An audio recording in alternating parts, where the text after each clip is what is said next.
Dear students, let us start the discussion on today's newspaper, that is 20th October 2017.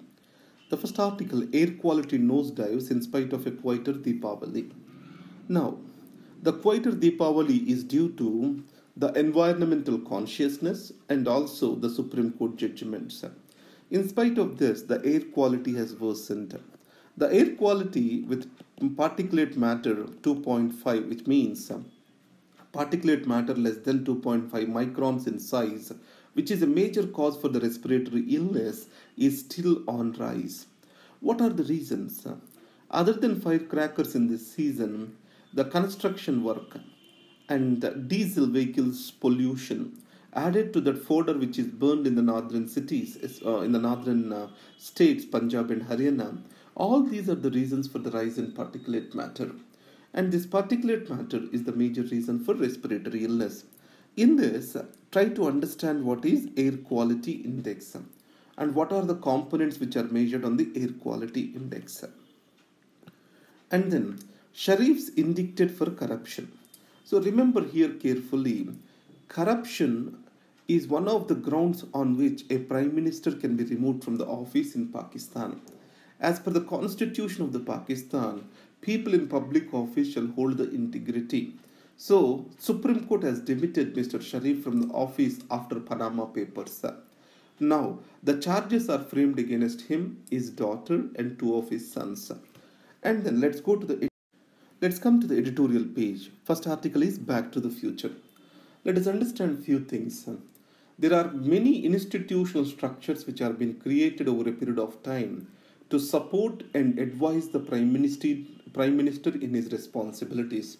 They are GOMs, and then we have advisory councils. GOM stands for Group of Ministers. This was very popular during the UPA government. Even the NDA government of Vajpayee has constituted cabinet committees on various matters, but Group of Ministers have become a major decision-making exercise in the case of UPA. On more than 100 subjects, a group of ministers were constituted during UPA government. Now, on the wrong side, the group of ministers also have become a symbol of political paralysis and policy paralysis. It has also weakened the position of the Prime Minister. Prime Minister as head of the cabinet, instead of making the decisions, they are delegated to this group of ministers. When Modi has become the Prime Minister, he has done away with these advisory councils and also group of ministers. The stated objective is quick decision making and also to provide for minimum government and maximum governance. But later, they are taking a new form to come back. The group of ministers, today they are called alternative mechanisms. With regard to disinvestment on Air India specific alternative mechanism is created which consists of the ministers to make the decision. And second, Prime Minister Economic Advisory Council, Prime Minister's Council on Trade and Industry, all these are revived now. So here, these alternative mechanisms are advisory councils if they are effective, if they have to function effectively. Transparency is critical. During the UPA government, Prime Minister Advisory Council's reports are publicized from time to time, and what are the advices accepted by the Prime Minister also been kept in open. It means transparency is taken very seriously. In this context, Prime Minister Modi also has to take the advisory councils seriously, and there has to be transparent functioning of these councils. So that will make learning how much effective. That's what this article talks about. A separate piece, it is about India-Pakistan relations. There is an Ashley Tellis, he wrote an essay. So how far negotiations are fruitful between India and Pakistan. So what was his point? The first thing is, the Pakistan's objective is not just to claim some territory from India, they are much bigger. Pakistan wants to curtail India's growth as a superpower. And second, the military in Pakistan also wants to take the revenge for their past debacles. And second, the military wants to continue its relevance by perpetually engaging in conflict with India. And third aspect is China or United States of America has to exercise on pressure on Pakistan for this issues to be resolved. Both of them are not much interested. US has a geopolitical reason and China has a common concern with the rise of India. And next, added to this, if Pakistan and India peace talks goes on, the Pakistan is trying to gain support from the international community and it wants to add the pressure of the international community to its own power to negotiate with India, and obviously India is not much interested to take forward the things. And in this context, the way forward is this. The Pakistan military has to accept that India's strategic advantage in South Asia or strategic superiority in South Asia. That's what this article talks about. A first step, it is about futures, gold futures. Now, the gold futures are being introduced at Multi Commodity Exchange, MCX. What are futures? Now, a product you will buy at a future time by estimating the price of it today. Let's take tomorrow, if I think the gold may go up, I can pay the money today and hold that particular gold. So previously for food assets, this kind of futures market was created, agricultural products. So what happened is the prices of agricultural products has gone up. And UPA government has constructed that the price rise is majorly due to the futures buying. So here remember, if the state is intervening in between, stating that inflation or one or the other as the reason, the markets fails to develop. So in the gold market, gold futures, the demand is expected to go up as more and more people try to hedge their risk by buying them in future. So the government has to keep itself aside for the markets to completely develop. That is what is the advice given over here. The next is West Asia post-Islamic State. So in this article, what are the reasons for the growth of Islamic State in West Asia? The statelessness in Iraq, Syria, this has provided them the ground.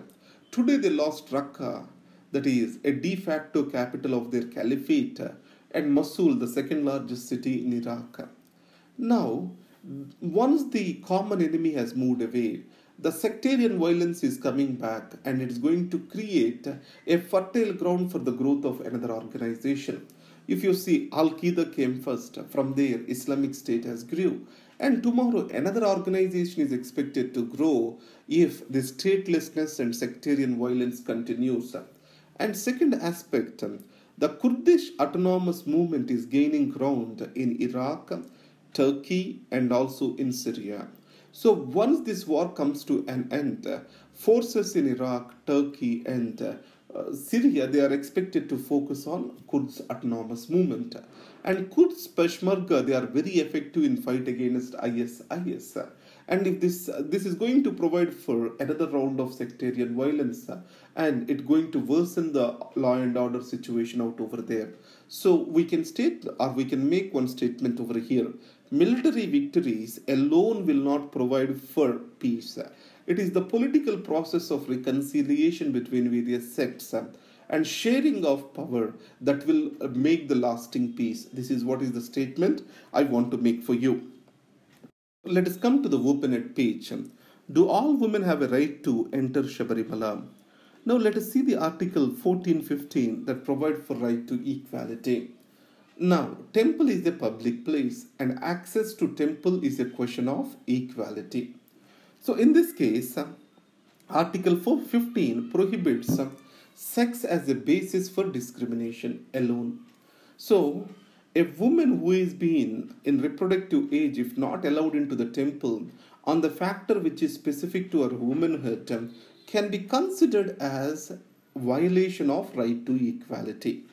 And second thing is, every religious practice may have multiple interpretations.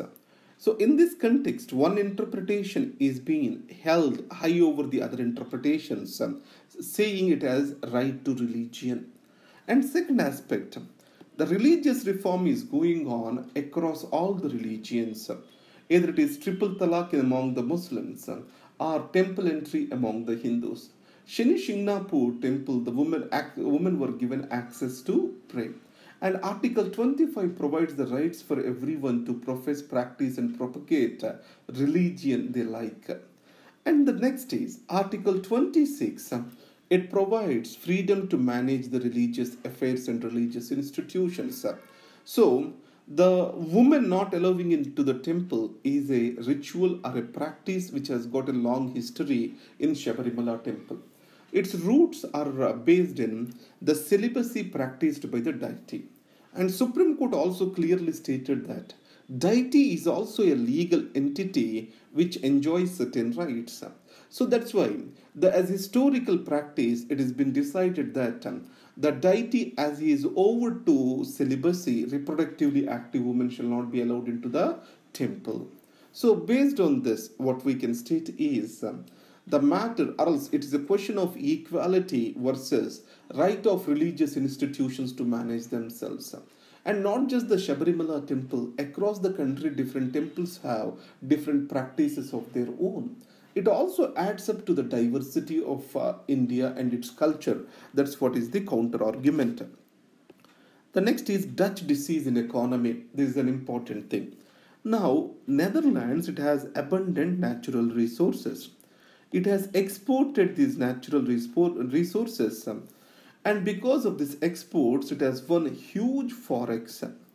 Because of this forex, the currency value appreciated. As currency value has appreciated, the exports of Netherlands, they have become very expensive. As Netherlands exports became expensive, the industry has slowly died down, and Netherlands started depending upon the imports. So this has led to unemployment rise. As local industry has died, it has led to unemployment. So this has killed the entire Dutch economy per se, which is called as Dutch disease. So the local industry being replaced by a foreign industry is the phenomenon of the Dutch disease. Let's get into next page. Now, Spain moves to suspend Catalonia's autonomy. So the Spain is implementing Article 155 of the Constitution, in which any part of the country, if it is going through cessationism, the federal government can take over the rule in such an area.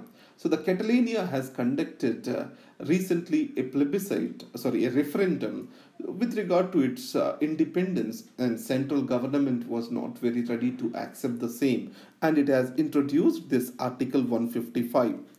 And then India, Pakistan are both important to US policy. Already we have seen that the geopolitical reasons makes Pakistan more important to US, though it states both of them are equal for it. Economically and market size can make India important to US, but however geopolitical reasons makes Pakistan close to US. And then this theory to be codified, already we have discussed this on the 18th paper. You can refer to it there. And then China's central bank warns of Minsky moment as economy powers ahead. What is this Minsky momentum? The credit growth is abnormal in China. So whenever there is a credit growth, the money supply will increase. It will also raise the price of assets. It means a kind of asset bubble is created. So if any reason people are unable to repay the loans, this asset bubble is going to burst, and prices of the fixed assets are going to come down drastically, which has been called as Minsky's moment. So the uncontrolled credit growth can lead to Minsky's moment. That is what is warned in China. And then in the last page, I gave you the notes, and this notes is available to you at lax.in/civils-prep. Thank you very much and all the best. And one more thing, I did not upload the yesterday's paper for the reason that Hindu did not provide a newspaper because of the festival. So that's why I was unable to upload it. Thank you very much.